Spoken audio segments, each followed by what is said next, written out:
Canva just rolled out some new changes, and one of them is adding a gradient to your text. Let me show you how to add a little pizzazz to your next social media post.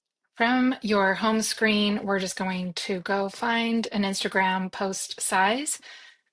So if you come here, just say create a blank Instagram post. Now I'm going to scroll down to my projects so I can find my start folder where I have saved quite a few different templates that I want to use. All right, I'm going to click on this one and I notice that it has a few other pages that I might want to use too.